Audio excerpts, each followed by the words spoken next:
क्या भारत सब जानता था? भारत ने इस बात का खुलासा किया है। डॉक्टर एस जयशंकर ने बात कही है तो वहीं देखने को मिल रहा है, एक तरफ अराकान आर्मी और दूसरी तरफ बांग्लादेश के ढाका में जगह जगह बन रही है चौकियां। आखिर बांग्लादेश में चल क्या रहा है? जियोपॉलिटिक्स में बहुत कुछ चल रहा है। हमेशा की तरह जानने को मिलेगा बहुत कुछ। आइए जानते हैं इन खबरों को विस्तार से। बांग्लादेश में सियासी उथल पुथल रुकने का नाम नहीं ले रही है। राजधानी ढाका में एक के बाद एक विरोध प्रदर्शन और आर्मी चीफ के खिलाफ सोशल मीडिया कैंपेन के बाद सेना ने अपनी गतिविधियां बढ़ा दी है। खास तौर से ढाका की बैतुल मुकर्रम मस्जिद के पास इस्लामी समूहों के विरोध प्रदर्शनों के कारण तनाव है। ये प्रदर्शनकारी फिलिस्तीन में इजरायली हमले और भारत में मुसलमानों के साथ हिंसा जैसे मुद्दों पर बड़ी संख्या में जुट रहे हैं। ऐसे में हिंसा की आशंका को देखते हुए सेना और सुरक्षा बलों ने मस्जिद के आसपास सुरक्षा बढ़ाई है। सेना को ढाका में सड़कों पर गश्त करते देखा जा सकता है।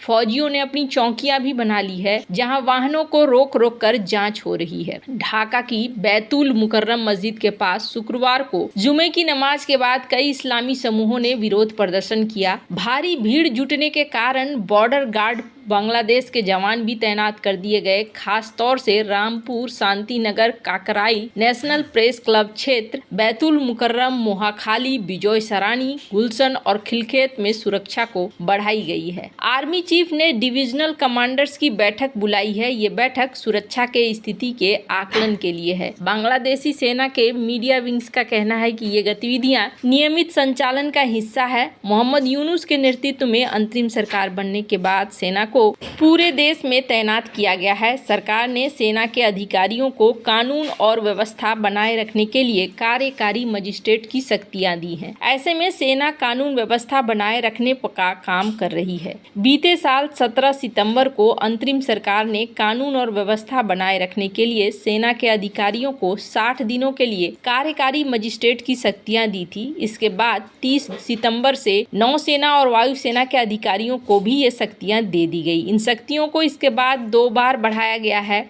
सेना के पास ये ताकत 15 मई तक रहेंगी। इस बीच फ्रांस में रहने वाले Bangladeshi social media influencer Pinaki Bhattacharya ने आर्मी चीफ वकार जमा के खिलाफ एक नया अभियान शुरू किया है। भट्टाचार्य ने सेना प्रमुख के भारत से प्रभावित होने की बात कही है। Bangladeshi social media influencer Pinaki Bhattacharya India out campaign भी चलाते रहे हैं। अब वह चरमपंथियों और छात्रों से आर्मी चीफ के खिलाफ विरोध करने का आग्रह कर रहे हैं। इससे बांग्लादेश में एक नया तनाव पैदा हो गया है। खैर, बांग्लादेश के ऊपर एक ही सीन नहीं है, बल्कि अमेरिकी सेना के बड़े अफसर लेफ्टिनेंट जनरल जोएल जेबी बोवेल सोमवार को 24 मार्च को बांग्लादेश पहुंच रहे हैं। ढाका में उनकी बांग्लादेश की सेना के बड़े अफसरों के साथ मीटिंग होनी है। इस मीटिंग का मकसद बांग्लादेश और म्यांमार के बॉर्डर पर सुरक्षा से जुड़े मुद्दे पर चर्चा करना है। बांग्लादेश की सीमा से लगते म्यांमार के रखाइन राज्य पर अराकान आर्मी का कंट्रोल है। माना जा रहा है कि अराकान आर्मी और म्यांमार की जुंटा सेना के बीच रखाइन में संघर्ष तेज हो सकता है। इसका असर बांग्लादेश की सीमा पर भी होगा। ऐसे में संबंधित मुद्दे पर चर्चा करने के लिए अमेरिकी सैन्य अफसर ढाका पहुंच रहे हैं। अमेरिका ने लेफ्टिनेंट जनरल जोएल जेबी बोवेल को ढाका भेजने का फैसला किया है। जेबी अमेरिकी आर्मी पैसिफिक के डिप्टी कमांडिंग जनरल हैं। बोवेल अफगानिस्तान में 3 और इराक में 2 बार युद्ध में शामिल रहे हैं। उनके साथ USARPAC के 4 और अफसर ढाका जा रहे हैं। ढाका में अमेरिकी दूतावास के military attache lieutenant colonel Michael Idemichi और ऑफिस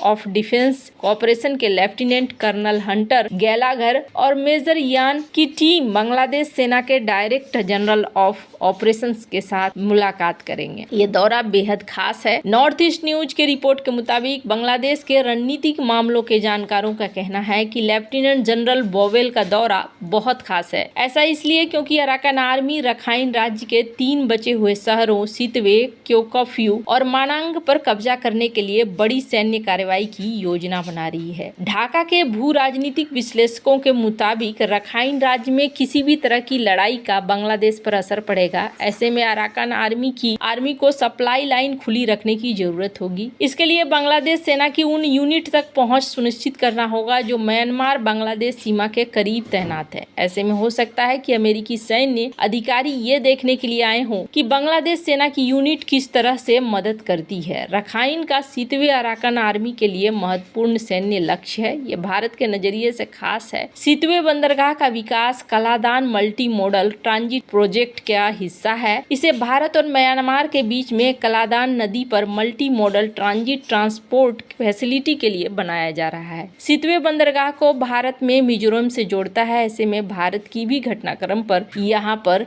नजर है कि आगे क्या होता है और किस तरीके से चीजें चलती है। हालांकि बांग्लादेश में बीते साल अगस्त में बड़ा सियासी उलटफेर देखने को मिला था, जब भारी विरोध प्रदर्शनों के बाद शेख हसीना को देश छोड़कर भागना पड़ा था। हसीना के बाद मोहम्मद यूनुस के नेतृत्व में देश में अंतरिम सरकार है। शेख हसीना मध्यमार्गी राजनीति के लिए जानी जाती हैं। दूसरी ओर यूनुस की सरकार में दक्षिण पंथियों का दबदबा है। पाकिस्तान की खुफिया एजेंसी आईएसआई का दखल भी बांग्लादेश में बढ़ गया है। आईएसआई की कोशिश बांग्लादेश में कट्टरपंथी इस्लामी विचारधारा को बढ़ाने की है। कहा जाता है मोहम्मद यूनुस की अंतरिम सरकार के दौरान बांग्लादेश में कट्टरपंथ तेजी से बढ़ रहा है। कट्टरपंथियों को मिलते बढ़ावे और आईएसआई की दखल से क्षेत्रीय सुरक्षा को खतरा पैदा हो गया है। शेख हसीना को सत्ता से हटाने के बाद बांग्लादेश में कई ऐसी नीतियां अपनाई गई हैं जो चरमपंथी तत्वों को बढ़ावा देती है, जो भारत के लिए एक चिंता का विषय है। यूनुस ने सत्ता संभालने के बाद जमाते इस्लामी जैसे चरमपंथी संगठनों पर लगा प्रतिबंध हटाया है। जमात पर अल्पसंख्यकों के खिलाफ हिंसा करने के आरोप हैं। जमात का छात्र संगठन इस्लामी छात्र शिविर भी सक्रिय हो गया है। आईसीएस पर भारत विरोधी और सांप्रदायिक हिंसा में शामिल होने के आरोप भी है। मोहम्मद यूनुस की सरकार में कई ऐसी कैदियों को जेल से रिहा किया गया है जिन पर आतंक के आरोप हैं। इनमें से एक नाम अलकायदा से जुड़े Ansarullah Bangla team chief Jasimuddin Rahmani का भी है, जो पिछले साल अगस्त में ही रिहा हो गया। एबीटी पर धर्मनिरपेक्ष ब्लॉगर्स की हत्या करने का आरोप रहे हैं। ऐसे में यूनुस सरकार की मंशा पर गंभीर सवाल उठ रहे हैं। पाकिस्तान की खुफिया एजेंसी आईएसआई पर बांग्लादेश में कट्टरपंथी विचारधारा को बढ़ावा देने के आरोप हैं। साथ ही ये दावा किया जा रहा है कि आईएसआई ने कॉक्स बाजार को हथियार तस्करी का केंद्र बना लिया है। कॉक्स बाजार का आईएसआई का केंद्र बनना भारत के लिए बड़ी परेशानी खड़ा करने वाला है। चीन से मिले हथियार यहां लाकर इनको भारत के पूर्वोत्तर में विद्रोही समूहों तक पहुंचाया जाता है। इनमें उल्फा और अराकान रोहिंग्या साल्वेशन आर्मी जैसे गुट शामिल हैं। इन गुटों को पहले भी आईएसआई ने मदद कर भारत में अशांति फैलाने की कोशिश करी थी। भारत इन चीजों को बहुत अच्छे से जानता था कि बांग्लादेश में तख्ता पलट होने वाला है। ये कहना है डॉक्टर एस जयशंकर का। डॉक्टर एस जयशंकर ने ये कहा है, एक बयान दिया है, जिस बयान में इन्होंने कहा है कि हमें पता था कि यहाँ पर ये सब कुछ हो रहा है। हमने शेख हसीना को इस बात को कहा भी और समझाया भी कि आपके यहाँ पर कुछ इस तरीके की चीजें हो रही है। भारत को बांग्लादेश में शेख हसीना के खिलाफ बढ़ते असंतोष और आंदोलन की जानकारी पहले से थी। यह आंदोलन 5 अगस्त 2024 को हिंसक रूप में तब चरम पर पहुंचा जब हसीना को सत्ता छोड़कर भारत भागना पड़ा। जयशंकर ने कहा कि भारत इस स्थिति में कुछ खास नहीं कर सका क्योंकि उसके पास हसीना पर दबाव डालने की पर्याप्त क्षमता नहीं थी। भारत केवल सलाह दे सकता था लेकिन सीधे हस्तक्षेप करने की स्थिति में नहीं था। यह बयान बांग्लादेश की उस अस्थिर स्थिति को दिखलाता है जो जुलाई में शुरू हुआ था और जिसकी वजह से आज बांग्लादेश के ऊपर इतनी सारी चीजें हो रही हैं। वैसे आपको क्या लगता है आगे क्या होगा? कमेंट कर अपनी राय जरूर बताएं। जल्द मिलते हैं अगले वीडियो में नई खबर के साथ।